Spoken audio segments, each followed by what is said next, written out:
warahmatullahi wabarakatuh. Anak-anak yang solih-solihah level 5 bertemu kembali dengan Ustadzah Dia Astari dalam mata pelajaran ilmu pengetahuan alam. Hari ini kita akan belajar tentang gangguan organ gerak pada manusia dan bagaimana cara menjaga kesehatan organ gerak tersebut. Demikian tadi anak-anak, kita sudah pelajari tentang gangguan pada organ gerak manusia.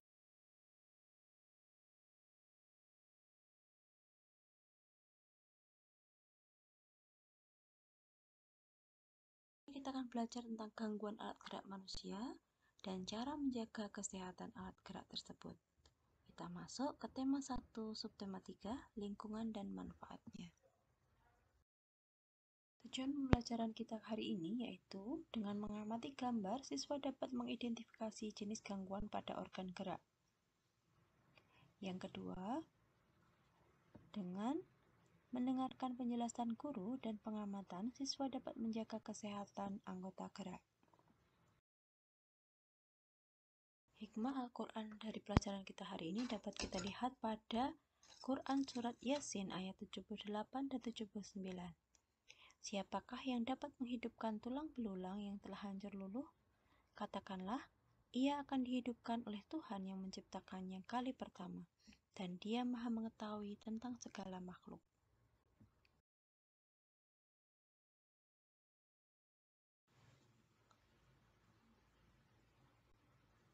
Dalam melakukan setiap gerakan, sebaiknya dilakukan dengan benar agar tidak terjadi gangguan atau kelainan pada kerja organ gerak tubuh kita. Kita lihat ya, kelainan pada organ gerak pasif atau tulang. Yang pertama, fraktura dan fisura. Kelainan ini disebabkan karena kecelakaan atau jatuh. Jika berupa patah tulang, maka disebut fraktura, dan jika terjadi keretakan, maka disebut fisura. Bisa juga kombinasi di antara keduanya, yaitu fraktura dan fisura ketika tulang mengalami keretakan sekaligus patah. Yang kedua, kaki O atau X. Kelainan pada tulang ini disebabkan karena kekurangan nutrisi tulang seperti kalsium, fosfor, dan vitamin D. Dilihat bentuknya ya, bentuk kakinya ada yang berbentuk X, ada yang berbentuk O. Yang selanjutnya adalah osteoporosis. Osteoporosis adalah kelainan tulang karena adanya pengeroposan tulang. Penyebabnya, tubuh sudah tidak mampu menyerap dan menggunakan kalsium dengan normal. Biasanya terjadi pada orang-orang tua ya. Kelainan pada organ gerak pasif atau tulang yang lain yaitu lordosis atau kelainan pada tulang karena sikap duduk yang salah sehingga tulang belakang melengkung pada daerah lumbalis sehingga nampak bengkok ke depan. Kemudian kifosis, kelainan tulang pada sikap duduk yang salah sehingga tulang belakang terlihat bengkok ke belakang. Yang selanjutnya adalah skoliosis. Skoliosis adalah kelainan tulang karena sikap duduk yang salah juga sehingga tulang melengkung ke samping membentuk huruf S. Berikut ini adalah kelainan pada organ gerak aktif atau otot ya. Yang pertama, hipertrofi, yaitu kelainan otot yang membesar dan menjadi lebih kuat karena sel otot diberikan latihan secara terus-menerus dan secara berlebihan. Kalian perhatikan perbedaan otot sebelah kiri dan sebelah kanan ya.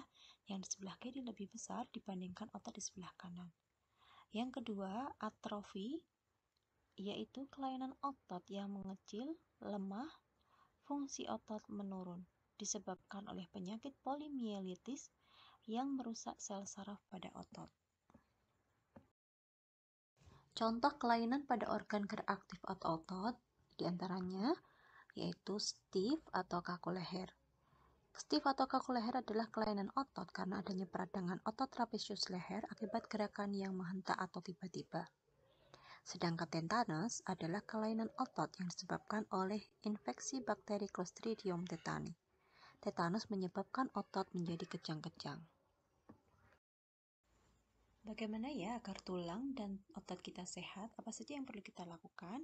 Yang pertama, memperbanyak konsumsi sayuran dan susu berkalsium. Karena tulang sangat membutuhkan ya ini kalsium ini. Kemudian yang kedua, berolahraga secara teratur. Jadi setiap hari berolahraga itu sangat baik untuk kesehatan tulang. Yang ketiga, menerapkan sikap duduk yang benar sehingga tidak akan mengalami berbagai macam kelainan yang disebabkan karena sikap duduk yang salah. Yang keempat, berjemur di pagi hari untuk mendapatkan vitamin D alami dari sinar matahari ya. Kemudian yang kelima, membatasi makanan yang memicu asam urat yang biasanya dapat menyebabkan sakit pada tulang-tulang sendi kita. Kemudian yang keenam, melakukan pemanasan sebelum berolahraga. Tujuannya agar kita tidak mengalami cedera selama olahraga kita lakukan. Bagaimanakah posisi duduk yang benar itu? Kita lihat satu persatu ya. Yang pertama, usahakan posisi kepala berada segaris dengan tubuh dan menghadap ke depan. Kedua, bahu rileks dengan lengan berada pada kedua sisi tubuh. Yang ketiga, siku menempel pada tubuh dan menekuk membentuk sudut 90-120 derajat. Yang keempat, punggung harus ditopang secara penuh dengan penopang pada saat tegak atau sedikit bersandar. Yang kelima, posisi panggul dan paha ditopang oleh dudukan kursi dan sejajar lantai.